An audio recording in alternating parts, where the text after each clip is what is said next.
first time event. We have been doing these Wednesday calls for some time. And this is the first time we have done it live and broadcast on the internet through the auspices and good graciousness of Alfred Weber.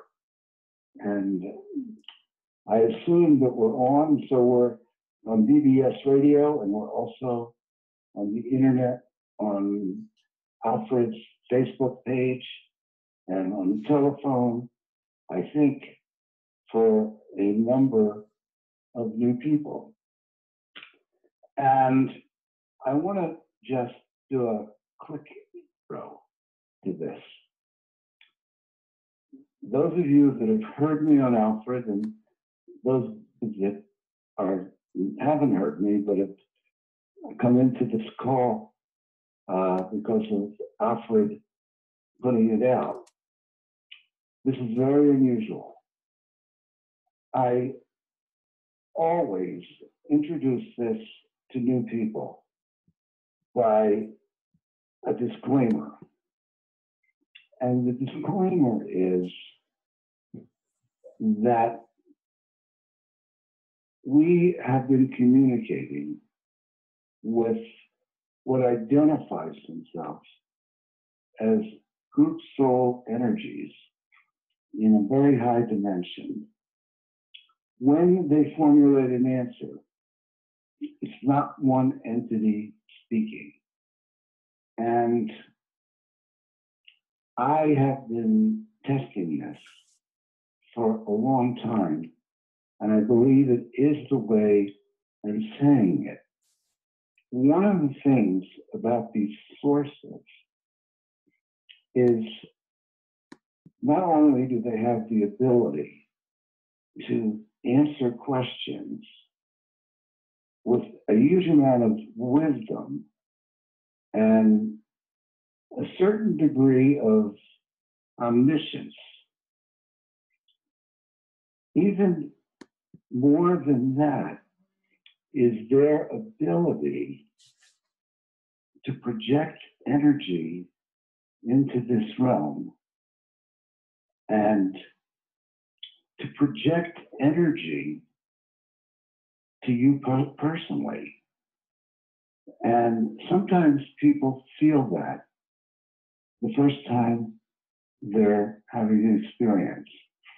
And sometimes they have to come around a while before they get it, because they don't violate anybody's free will.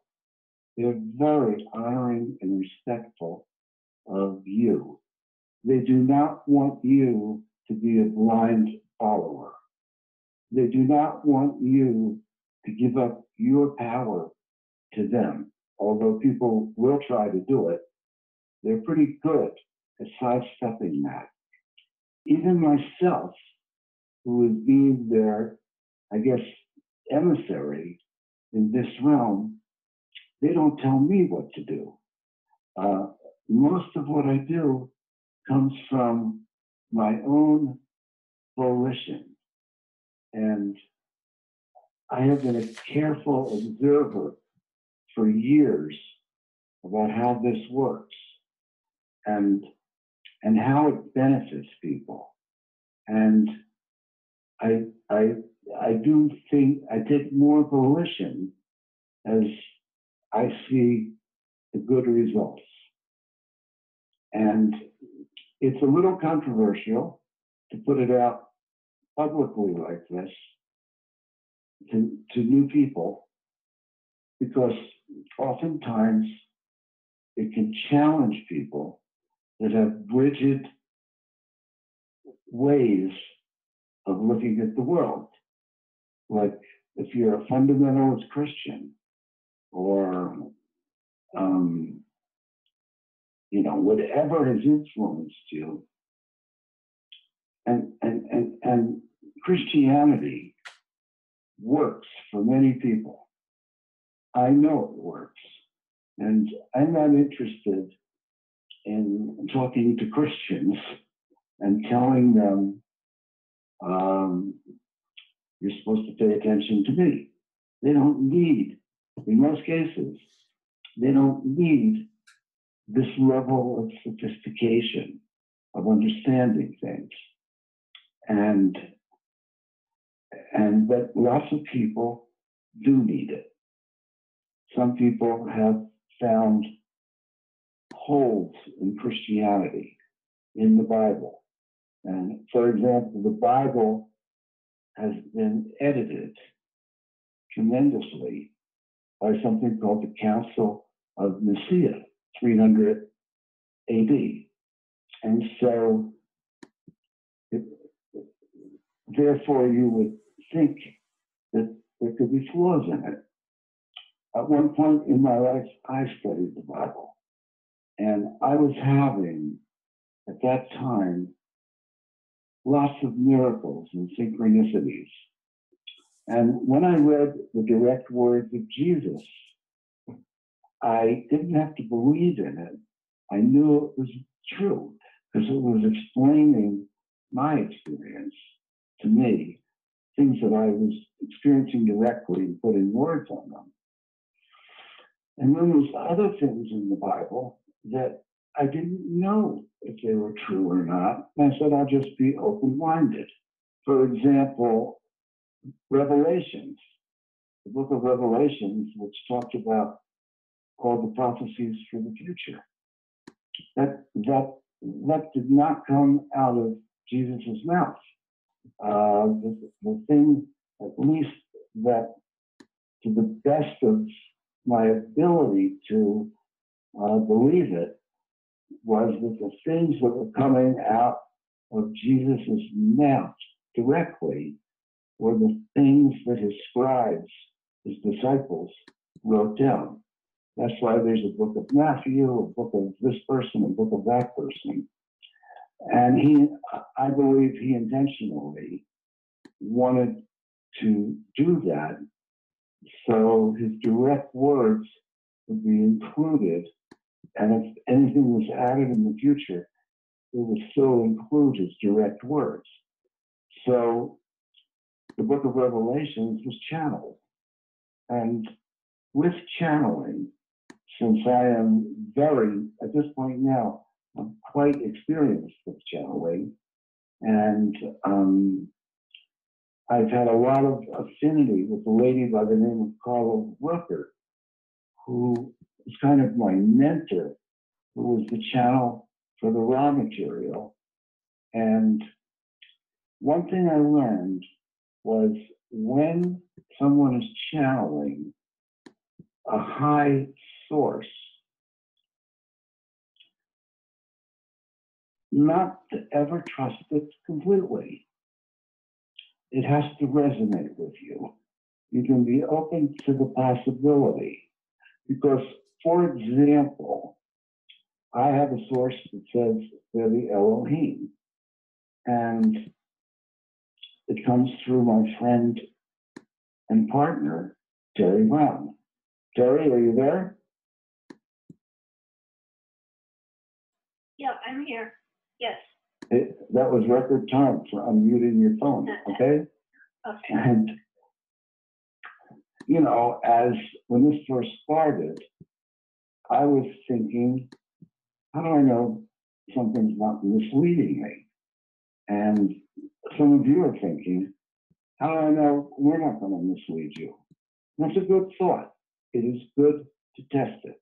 I had to test what was happening with me over and over and over again. And one of the things that happens in channeling is there's something called bleed through, where Terry is not a trance channel. She's a conscious channel. She blends with the energy, the best vocabulary I can find, of the higher realms, and they kind of send her concepts, which she then translates into vocabulary. Is that a good way of saying it, Terry? Yes. Yeah, and Okay. not only that, but there's on the other side, before it gets to me, the concepts are translated by a translation section. They call it. Yes. I get the concepts and then I put them into English. Sometimes there's no words either. Yeah. So one of the things that can happen in channeling is that there can be bleed through from a person's conscious mind. And occasionally, I know that's happened with Terry, okay? It's not bad because she's got a really nice conscious mind. But another thing that can happen is when they're speaking to someone, they can't violate the distortions of that person. So they have to contract what they say. Like, in other words, people have vested belief systems and they're suddenly channeling it. They have to work around the person's belief systems. For example, I make the contention that Edgar Casey was connecting with this group soul, but they could never identify themselves to Edgar Casey as a group soul because Casey was a fundamentalist Christian when he started this, and that would have violated his belief systems. So he assumed that he was talking to the Christ, okay? So it's like when you're listening, something could be distorted a little bit through Terry because of bleed through or because of areas where she might have strong personal biases. And she doesn't have that many strong personal biases, but she does have some, and they have to work around that.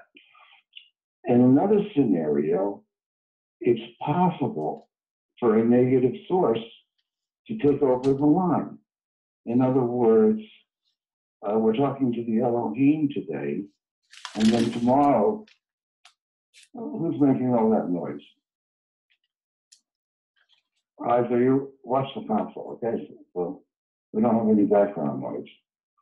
So tomorrow, we might not have the negative, the Elohim.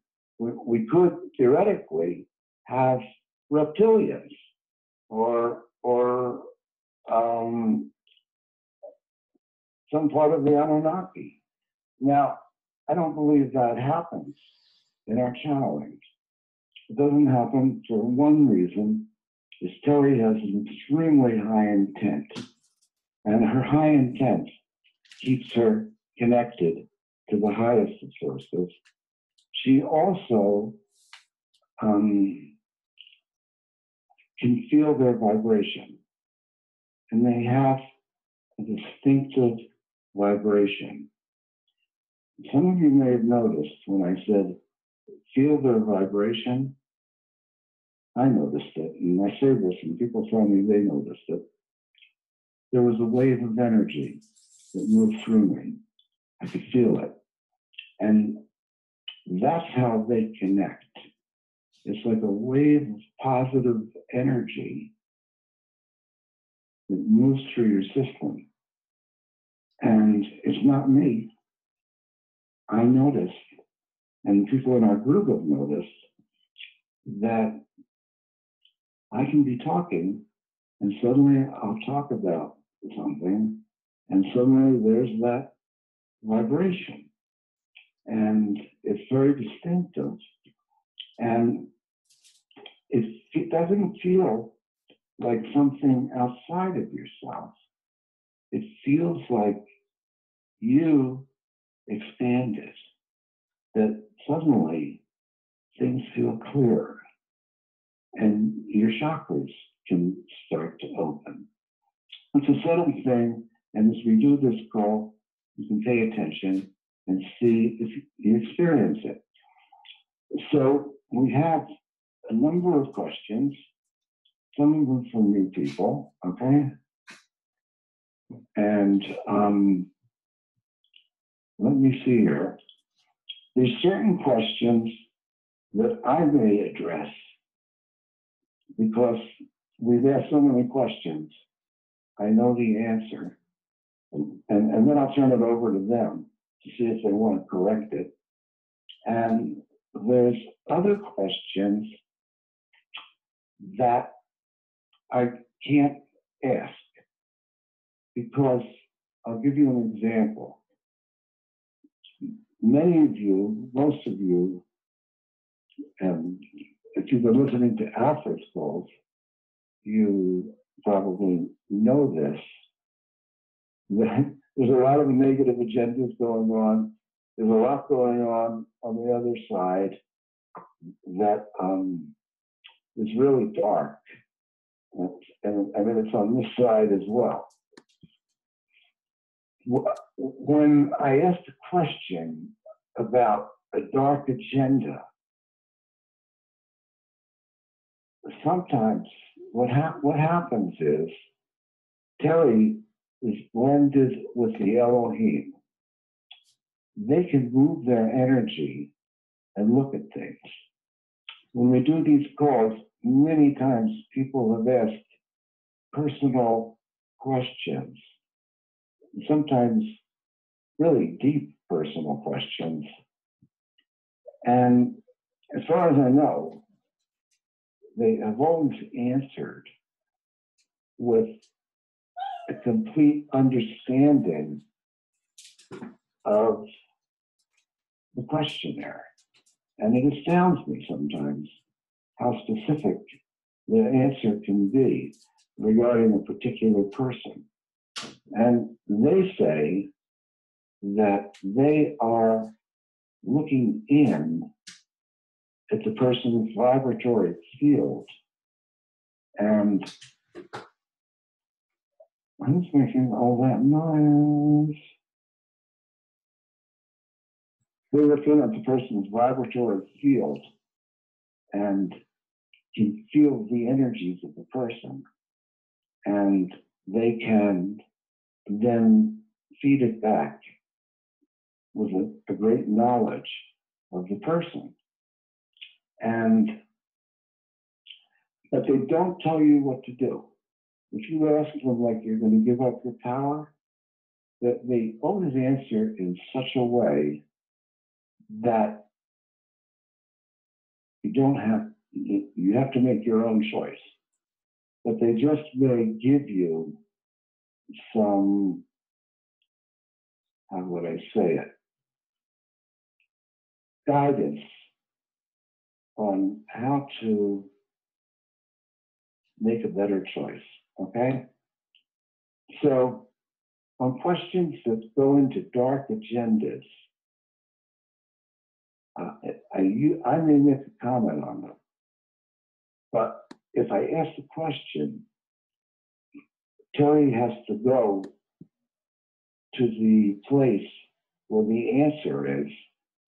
And oftentimes, when we've done that in the past, she comes back and we have astral reptilians in the room, and I have to clear the space, okay? So, in any case,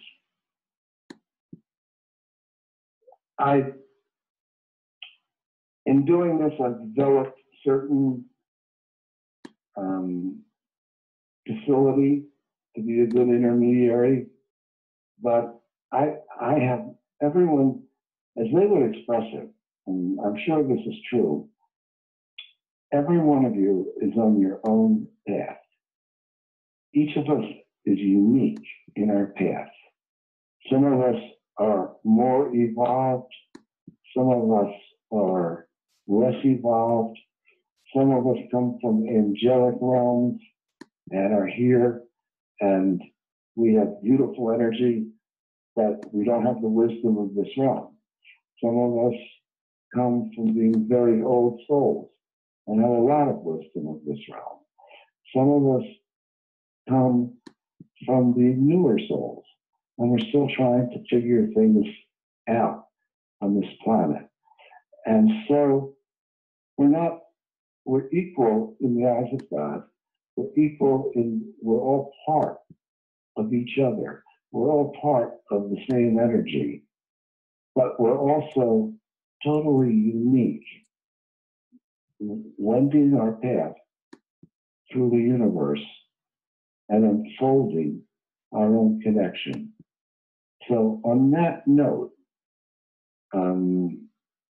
we're going to start, okay? And I'm sure Terry's not ready. She never I'm is. never ready because I just have to get out of the way, and I don't know what's going to happen or what they're going to bring up. Yeah, right. And some of you know that it's very likely that Terry has been a channel in at least one other lifetime that we have record on.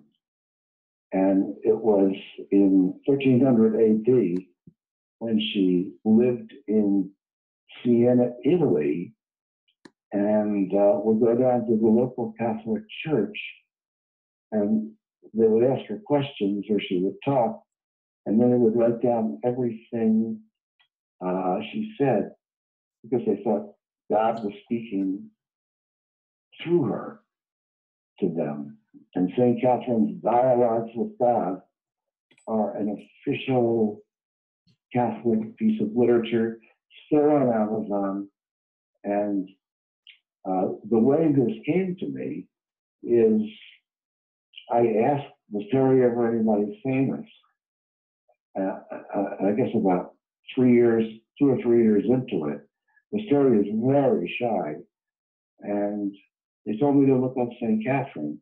And I read the story on Google that I just told you. And Terry was the spitting image of St. Catherine. And I had learned at this point that people look like their past lives because their DNA travels in their soul stream when they die. And Terry is an extraordinary, highly intended person. And as well as having these gifts, and people that I call that attract her end up loving her. And I am honored to be associated with her, even though we've been friends for 30 years. And I didn't know most of us 30 years, a good portion of them. I thought, this person is a ditz. But I learned that I was a ditz. It took a while. So we are honored to have her here and committed to this work. And on that note, we're going to do an invocation of protection, okay? And this is my one concession to ritual. It's not really ritual because everything I say is actually being created while I'm saying it. Although if that wasn't happening, it would just sound like a prayer, but it's more than that. So here we go. Father, Mother, God, we ask for the presence of the light to surround and protect Terry and myself, and any negativity be taken to the highest realms of light and transmuted for the highest good of all concerned. We see ourselves in the flow of energy radiating from the center of the universe through the galaxies, through the Milky Way, through the solar system, through the outer energy field of planet Earth, through our bodies, and into the center of the Earth. And right now, we invoke a group energy connection while maintaining the sovereign integrity of our souls. And we invite those forces that are positive, service to others, honoring the law of one, to join with us. And we create a protected space that only the positive has access to. And anything not of that nature must leave now. Do we have our sources present? Yes. We greet you in the love light of the one infinite creator. We take a moment and we look over the audience, a larger audience, a larger listening audience than usual, and we welcome each and every one of you. We come directly to you. We do not come through the computer or through the telephone line. We come directly to you. It is the voice that comes through the computer or the telephone line. And to access us, we are right there with each and every one of you. We are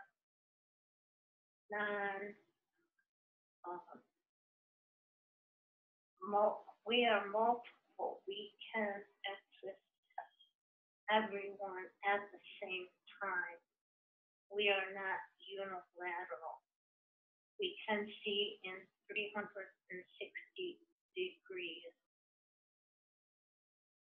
We say if anyone, whatever we say does not resonate with you, then disregard it, as it does not apply to you at this time. We are available to assist where we can. We are assistants of God's realm. We assist as does the raw truth. We assist where we can. We call ourselves raw on because we are a section of the Elohim group and a section of the raw group. We also have access to grace, which is a high section of the Elohim group. And as grace comes in, grace can release blocks that people have and can bypass some of the difficulties of the physical world in which you live. We give you much credit and honor for being present and having a lifetime in the difficult physical realm. It is a realm that can make one stronger and wiser. Do you have questions? Yeah, I'm going to start out with a question from Sally Wong. And I'm not going to answer everything you put here, Sally, because you asked, do we support the work of these teachers? And then list a bunch of stuff. I could answer some of it personally, but this is one of those things where people have to use their own discernment. And people ask me all the time, what do you think of this teacher? What do you think of that teacher? And we just don't go there. But I will answer the thing on the Arantia book. And her question is, the Arantia says, the master explains, and just for you guys that don't know, the Arantia book was kind of like an informational book about the universe and about Jesus. And some people are very endeared with it. And so Urantia says the master explains that we come to earth fresh from Creator, not recycles from the previous time. And in other words, there's no such thing as reincarnation. Well, from my own perspective, I absolutely am sure that there is reincarnation. I have just had too much personal experience. Now, one of our sources, and again, it doesn't mean it's true. It means because I didn't channel this came through Carla Ruckert's raw material, and I looked it up, and it says the Urantia book, which I haven't read. Who gave that? This was questions and answers with the source that identified itself as the Ra group. The Ra group is made up of graduates of this realm, and their answer was, I am Ra. This was given by a series of discarnate entities of your own earth plane, the so-called inner planes. This material is not passed by our council. Let me turn it over to Terry. I don't know if we're going to agree with that or not, and if they want to make any comment. Thank you. There is much good information in the Urantia book. They had a way of dealing with community and their life in the physical realm by working together, and many good people belong to the Urantia group. It provides a healthy basis for living. The Ra group is, as was mentioned, was not access for the Urantia book, but it was brought through from different discarnate masters, and they had much wisdom which they had learned by their travels in life in the physical dimension. As far as reincarnation, we do see that the soul survives the death of the body in a light body, which is a vehicle for conscious travel after the death of the physical body, and can move one into a new physical body, and therefore it would be the same person that was reincarnated and experiencing a new life. Bodies do tend to wear out.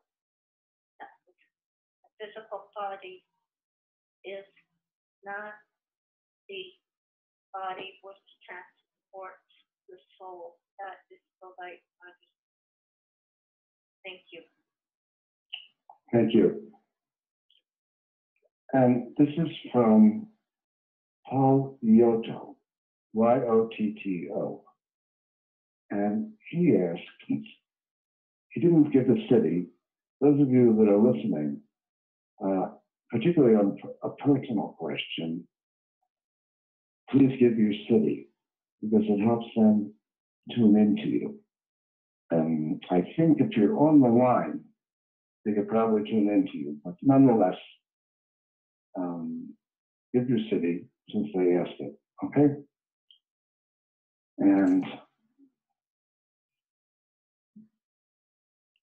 let's see. This is from Rating in Sedona. Do you have any thoughts of space beings of positive intent coming to Earth to pick us up in ships so we do not experience any more negative effects going on? I don't remember you ever talking about this. Thank you. No, there are positive space beings. However, Earth has a quarantine, and they're quarantined from major space travel that is prevalent throughout the galaxy with different galactic entities also providing space travel in this galaxy. We are in an area due to our and due to the warlike nature of the entities in some of the Earth bodies. They are placed in quarantine to allow them to work out their difficulties without interfering with the major society within the galaxy. However, we're not aware of any space people that are planning on an intervention in which they pick up other beings on Earth. However, there is some intervention with the nuclear facilities, as when a nuclear incident happens, it is not just a local event. It reverberates through the whole neighborhood, the whole area. And therefore, there is some intervention in the area of nuclear development and missiles. But we do not. Yes, go ahead. Is that intervention coming from positive ETs, negative ETs, or both? The negative ETs have some ability.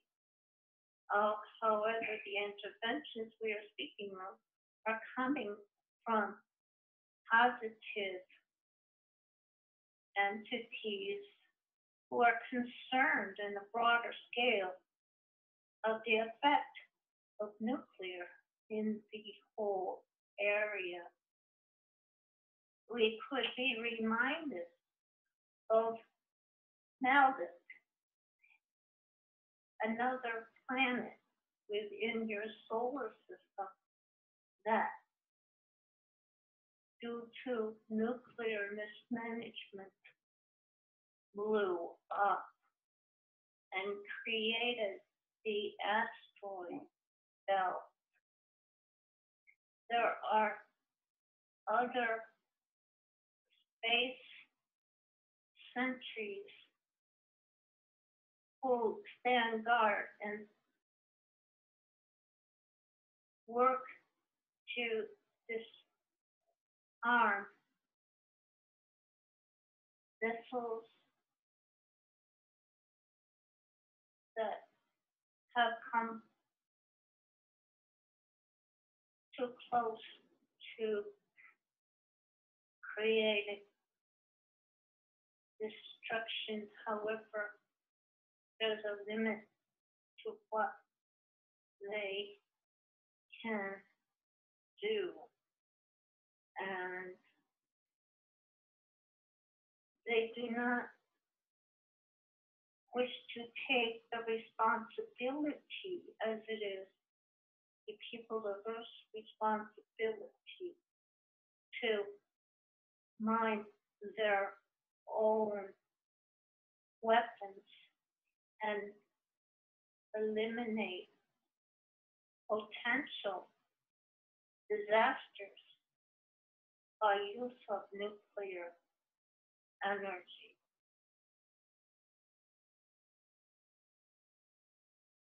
Thank you. We have a question from Edna. Edna has been a long-time regular, and she's very advanced metaphysically and spiritually. And she asks sophisticated questions about her own experience. Okay? And she asks, she recently took a trip to Peru to a place called Machu Picchu, which has, I believe, some ancient ruins in it. And she asked previously, and they told her that she had a lifetime in that culture in ancient times. And so when she was there, she came upon this sacred rock called, really word name, Intihuatana, okay? And when she came upon it, she started to cry. And she felt energy radiating through herself, affected her in a very deep way, making her cry without any obvious reason. She's made a comment here about the definition of the sacred rock. The rock believed to have been used in ceremonies considered to have special powers. The Intihuatana, which is the name of the rock, was the main sacred element of each Inca city. This rock resembles a sundial and was placed in the central part of most Inca cities. All of the Intihuatana found were destroyed by Spanish conquest, except the one that is found in Machu Picchu. So she would like to know, what is her relationship with that rock and why it made her cry? Thank you. There's such a connection of you with that rock, with the ability to use that rock as a sundial. You had abilities back then that were of a priestess nature that allowed you to connect and we at this point move into a higher energy that does not have language in translation. That the sundial rock was a very important rock within the cities because it kept track of time, which was not simply a clock, but it was a connection with the heavens, which brought special energies in the blessings of the city. Thank you. Thank you. Next question is from Roland Klein, and he heard my talk on Alfred's, and where I talked about Zacharias Sitchin and the Enki Enlil story, and he has the idea that there are things in that story that are distorted or intentional hoax. And people have attacked, I know this to be true, people have attacked Zacharias Sitchin. And so I would like to ask, we've talked about the story of Enki and Enlil and the creation of hybrids for visiting gold miners from the Anunnaki, as they're called, and the establishment of the city of Sumeria. And one of the things that convinced me that there was truth in that, or some truth, was the Michael Tellinger book,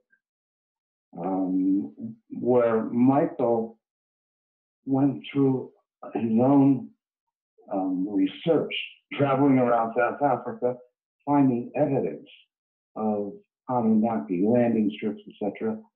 So, could you tell us what percentage of Zacharias Sitchin's work is accurate? And where we don't want to go too long, we only have a few minutes. We have to keep with the answer 3 or 4 minutes. But is there a serious amount of distortion in Zacharias Sitchin's story about the Anunnaki? Thank you. The story itself has distortions. So when he was translating the tablets that he found, he was translating material that had distortions in them. So there's a question here. Are you speaking of distortions of Zacharias Sitchin's translation, or are you speaking of distortions that were entered by the material that was in the tablets that he was translating? And we do see there are many distortions in the materials that he was translating.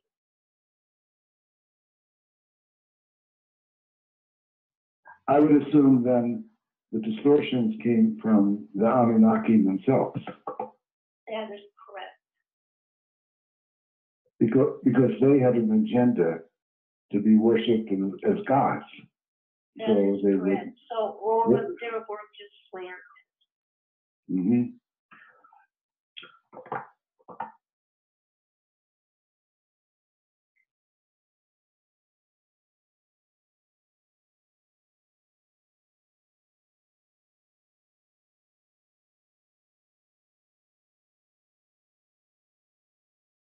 Are we still on the air?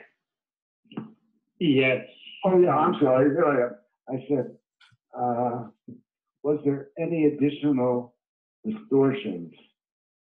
In other words, when Zacharias Sitchin was doing his translations, did he have to answer to anyone else's agenda in what he translated? He did the best that he could. There were some distortions in his translation. However, the majority of the distortions were by the material he was indeed translating. Thank you. Let's see, 7:55. Let me ask one quick question. Somebody asked, I don't have, let me see, where is her name here? Let me ask the question. She asked, can you give us some suggestions on how to prepare for ascension? Now, I'm going to give a quick answer here. According to my sources, the manner in which ascension is described in many New Age people is distorted. That there was a possibility that it was going to happen that way, that people were going to translate their bodies and end up in other dimensions, other realms. And that our material has said that the translation is going to happen after you die, that there'll be opportunities to move to much higher realms depending on how multidimensional you became while you're still in the body right now. But it wouldn't happen with your body. Or if it did, it would be very, very few cases, and it's not worth focusing on. You don't have to believe that, but that's been the gist of it. Our sources want to make any comment on that?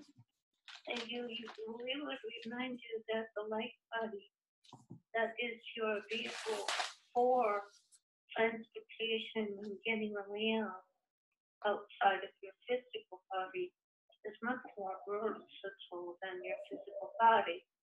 It can heal, it can get younger in age, it can serve you in a wider range.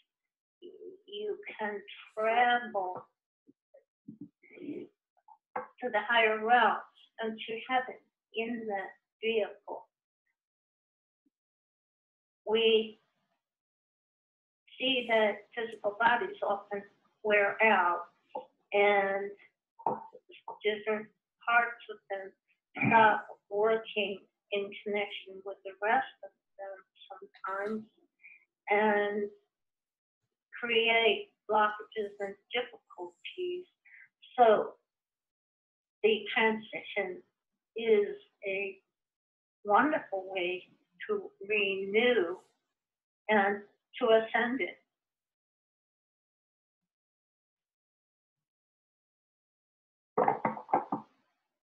Thank you very much. Okay, it's 7:58, and normally I'd stay on a little longer, but we have our whole planet healing call coming on. And if any of you that are with an Alfred's group would like to come to our whole planet healing session, I'll give you the phone number. Write it down, 712-770-4340, 712-770-4340, and the code is 250513#. And we usually read an excerpt from one of our channelings, but who knows?